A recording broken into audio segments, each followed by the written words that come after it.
was a splendid morning on the island of Sodor. James was feeling very pleased with himself. His red paint gleamed in the sunshine as he sped along the line.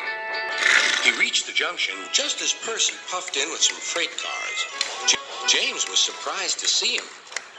What are you doing here, Percy? You should be at the station by now. I know, sighed Percy. These cars have been troublesome all morning. That's no excuse, Percy. Nothing should stop us. Sir Topham Hatt relies on us to be on time. Now, if you'll excuse me, I'll be on my way. And James puffed importantly away. Bossy buffers, muttered Percy.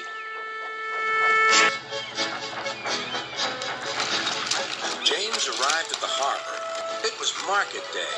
The harbor yard was filled with the sweet smell of fruit from faraway lands. The fruit was delivered in big ships. James watched as strawberries, oranges, melons, and bananas were carefully loaded onto his cars.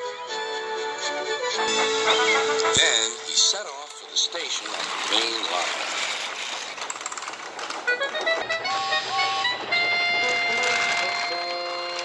On the way, he met Thomas. Really reliable. That's me, panted James. Pity the same can't be said for Percy. Goodbye. What was all that about? Gasped Annie and Clarabelle.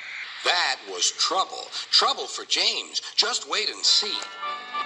Percy was back in the yard and busy shunting. He had the cars in good order and was making up for lost time. But the station master had bad news. What's happened? Asked Percy's driver. James's brakes have jammed. We need Percy's help right away.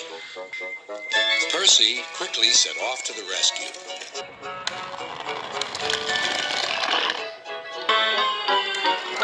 James was stuck on the line and looking glum. Percy couldn't help laughing. Got yourself in a bit of a jam, eh, James? A sticky situation? Be quiet. It's not funny having jammed brakes. And not very reliable either.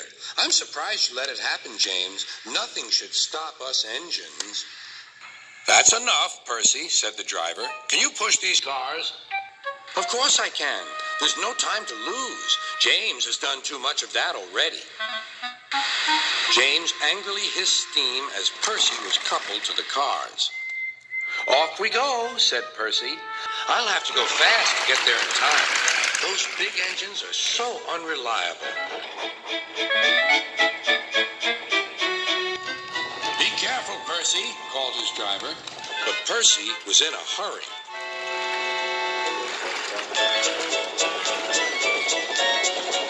He didn't see that the switch had failed and that he had been diverted into a siding. Look out, Percy, shouted his driver, and applied the brakes. But it was too late.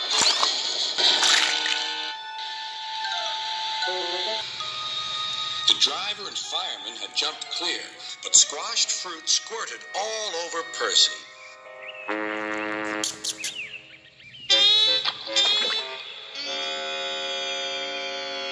Sir Topham Hatt arrived. Percy, you are not to blame for the switch failure, but I do not run a jam factory. Yes, sir. No, sir. And Percy squelched sadly away. That night, the shed was silent. James and Percy felt very sorry for themselves. At last, Thomas spoke. You know, he said to no engine in particular, there's more than one way to get jammed. We all learned that today. Still, there was silence.